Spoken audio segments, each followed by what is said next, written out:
Alright, since I'm such a big YouTube fan, I found somebody online had taken a copper pipe. This is just regular copper pipe. I got it at Lowe's. I think I paid like $4 and some change for it. And they take it and they hammer it flat and they make cute designs and they make the cuff bracelets out of it. So I thought, you know what? I can do that. So I thought I would start with this small piece. And I thought I'd bring you along for the ride and just see how this goes. This may be a little bit too much for me. I may just buy the pre-made stuff, but you know, it's different and I like different. All right, this is my block I use for my hammered metal stuff. I'm not sure that I want to leave this surface like this. I think I'm going to tape. I found some matting that I've cut a piece.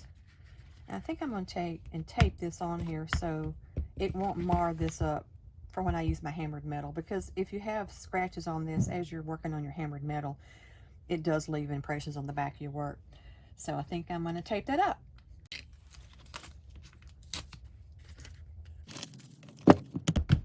All right, now I have a couple of hammers. I don't know what's going to make it work the best or how hard this is going to be.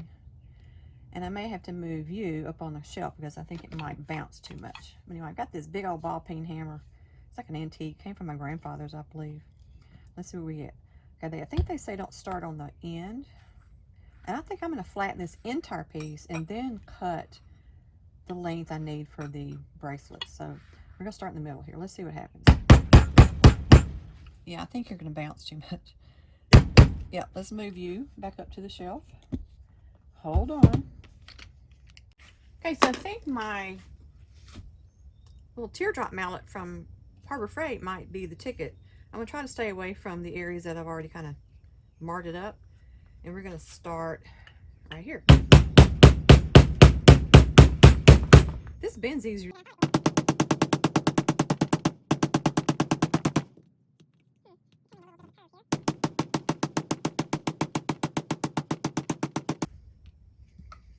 It's leaving this side nice and smooth, so we're going to try to always work from maybe this side.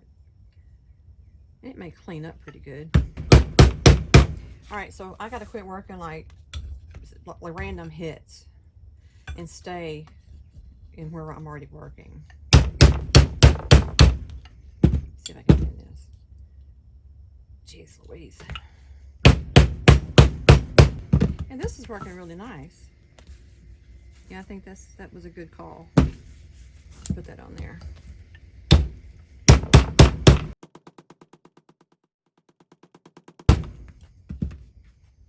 Yeah. Let's stay in nice. This side looks beat up, but that's okay.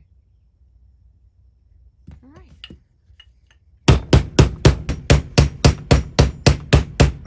I really need to invest in an anvil. You know, a nice anvil, but you know, I've got so much money invested in all this other stuff just yet. I need to get some return on my money.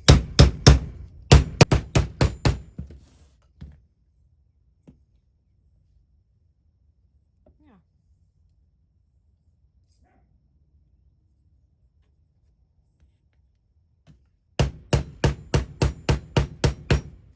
Okay, so I think what I'm going to do is I'm going to finish hammering this out. I'm going to go ahead and cut it into cuff length so I can work with some smaller, some smaller pieces. Okay, so I decided to go ahead and cut them in half. Not quite even, but you know, some people have smaller wrists than others anyway. What I did is I took an Impress Art cuff bracelet and used the measurements on it to figure out about what I needed on this. And then I took a good old-fashioned, again, don't even have a clue where this came from. It's a hatchet, and I just, put it, on here, whammed it with that old ball peen hammer and made a crease in it, and then you just bend it enough that it just came right off of there. So then we're just going to continue to wail away on this thing. Much easier to do with the half piece here. But I think it was also easier to cut it in half with it being flat. So that wasn't a bad call to do the whole thing first. But yeah, this you can do. You can see it's already nice.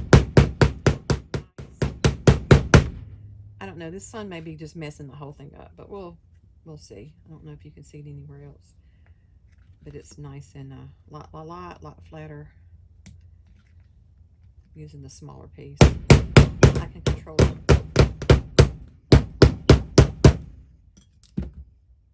I am liking this.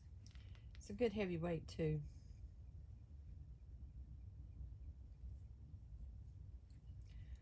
I do have to find a better way to hammer it flat. This is not going to work. I'm going to have to invest in one of those anvils.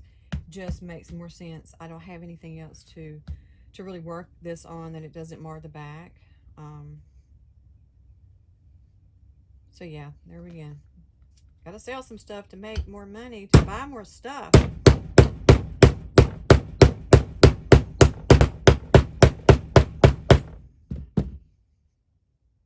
Nicely done.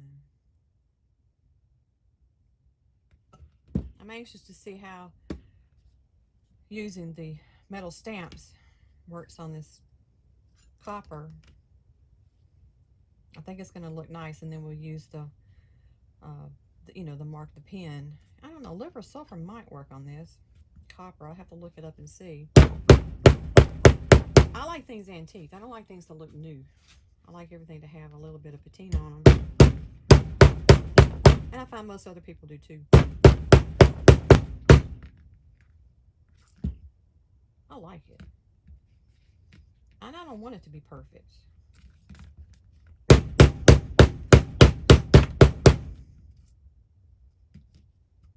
Love it. All right, so I think I've got this about where I want it. Let me bring it over here to where it's not so sunny under the mat. This one had a little bow in it, which is fine. I'm not worried about it. And this one is okay also. So what I'm going to do now is take it over here to this sander that we have set up. Sanding metal is kind of a hazard. So my husband rigged up this box, and we hooked it to the vacuum cleaner, which is down here. So all the metal shavings get sucked into the vacuum. So I'm going to turn this on. It may be too loud, but we'll see. The sanding did pretty good. I like the way it, the edges turned out nicely. This copper is fine. I'm finding it to be really easy to work with. I think I'm just going to eyeball it. There we go. I like that better. Again, it doesn't have to be perfect. And what I want to do is put some lines in it. And to do that, where's my handy little hatchet? Here we go. Let's see what this does. We just want to put a line, a score line in it. Like that. I need my big ball peen hammer. I'm going to have to get the tripod out, I'm afraid. Like I said, this is a learning curve for me. All right, so now we've kind of got it scored where when I put the enamel in it, it'll stay in those little. I want the ball peen hammer. Let me get it out of my little toolkit down here. So we're going to do this. Little ball peen hammer. See how fast your work area can get all messy? So we're gonna stay within the between these two, except I got a little mark there, but it won't matter. Like that. And then let me think. Think. We'll grab something else out of the box here. Or you know what would work too? Some X's. Stuff's falling off my cabinet. Back up here. That's one thing about hammering on this shelf. Even though it's built into the wall, you're really making some pretty good. Next section. And I vote we do maybe some zeros on this one. Let's see. Get you back in focus here. So we're going to work on some zeros on hammer.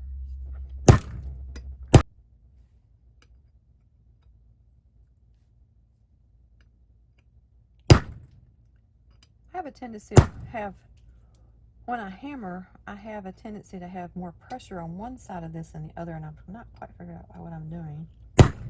So I end up rocking this thing. They say don't do it. They say hit it one time, but I have to rock it around same one, to make it show up on all 4 corners of my work. I'm liking this. Let me get back over here and finish out. See, these do not finish out. And it's whatever technique I'm using is obviously not correct. Okay, so now, I don't know if you can see, now we have the zeros, and we have the X's, and we have the little ball peen hammer. So I got this one and all of these. So I think we're going to do that. We have all these size hearts. So let's start right in the center. And again, I have trouble making this maybe right there. Yeah, I like it. Can you see all the little hearts? Anyway, try to make it focus. There we go. I'm going to put it up here. And I usually put my initials underneath it. But it's really hard to read. See, it says handmade, and I'll put my initials right here. And I usually just try to use a standard typeset. I don't try to do anything fancy. So I put my claim to fame on here. Oh dear. What's happened here? Well, we have to figure out what happened here. I guess it came unscrewed and I kept hammering. So, because that's like your main tool. That works just fine though. Good old nylon hammer from Harbor Freight. Oop, I have to do it backwards. And there's nothing more disheartening than to work on a project, and especially if it's got lettering, and you misspell a word at the very end. All right, and Press Art makes these enamel pens. You can use regular Sharpies, but this seems to work better. Shake it up. And you just fill in everything. Right now, what I did is I took the marker and I filled in all of the cracks and crevices that we made and little dimples, even the name of the back. So then you take your steel wool and we just start. This has been on here about 10 minutes because I was out there with my husband. And we just start taking off.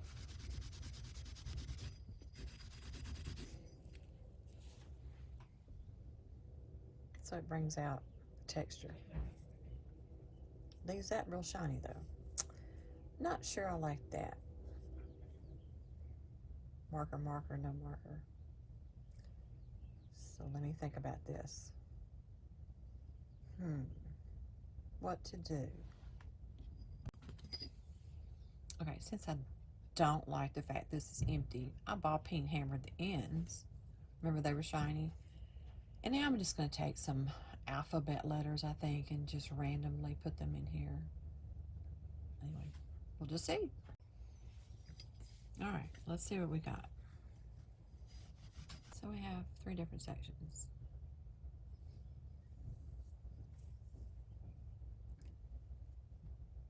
And Press Art makes this nice tool.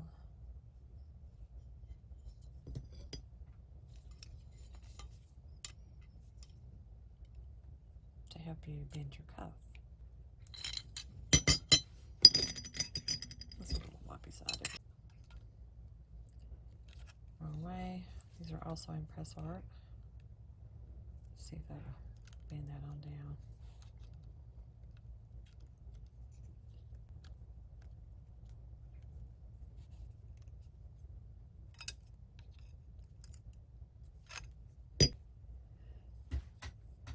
But you can see from copper tube to that, I gotta tweak it just a little bit. I'll fix it. But it works.